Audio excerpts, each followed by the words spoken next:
حضرت محمود بن لبید رضی اللہ تعالیٰ عنہ سے روایت ہے کہ نبی کریم صلی اللہ علیہ وسلم نے فرمایا، دو چیزیں ہیں جنہیں انسان ناپسند کرتا ہے۔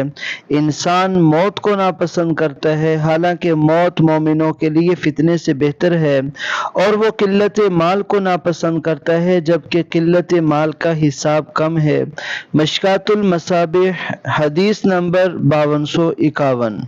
حضرت انس رضی اللہ تعالیٰ عنہ سے روایت ہے کہ انہوں نے کہا کہ رسول اللہ صلی اللہ علیہ وسلم نے فرمایا، مجھے اللہ کی راہ میں جتنا ڈرایا گیا ہے اتنا کسی کو نہیں ڈرایا گیا۔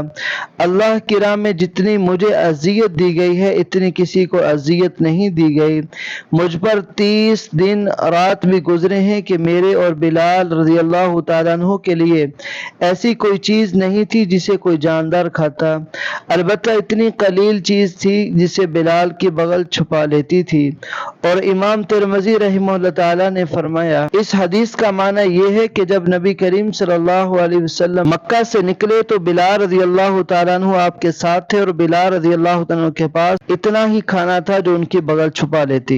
حضرت ابو ذر رضی اللہ تعالیٰ عنہ بیان فرماتے ہیں کہ میرے خلیل نے مجھے 7 چیزوں کے متعلق فرمایا۔ آپ علیہ السلام نے فرمایا، مساکین سے محبت کرنے اور ان کے قریب رہنے کا مجھے حکم دیا۔ آپ نے مجھے حکم دیا کہ میں اپنے سے کم تر کی طرف دیکھوں، جو مجھ سے دنیا کے لحاظ سے برتر ہے اس کی طرف نہ دیکھوں۔ آپ نے مجھے صلہ رحمی کا حکم دیا اگرچہ وہ قطع رحمی کریں۔ آپ نے مجھے حکم فرمایا کہ میں کسی سے کوئی چیز نہ مانگوں۔ آپ نے مجھے حکم فرمایا کہ میں حق بات کروں اگرچہ وہ کڑوی ہو۔ آپ نے مجھے حکم فرمایا کہ میں اللہ کے بارے میں کسی ملامت کرنے والے کی ملامت سے نہ ڈروں۔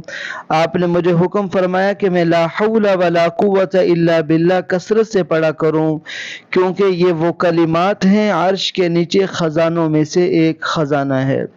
مشکوٰۃ المصابیح، ایت نمبر 5259۔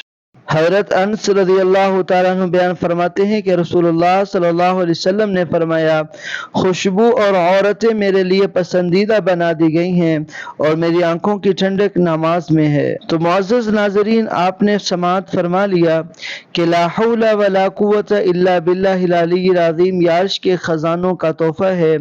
اس لیے آج سے سبھی بھائی اور بہن لا حول ولا قوت کی کم از کم 3 تسبیحات ہر روز پڑھیں گے تو انشاءاللہ ہر غم سے نجات ہو جائے، ہر مشکل کا حل نکل آئے گا۔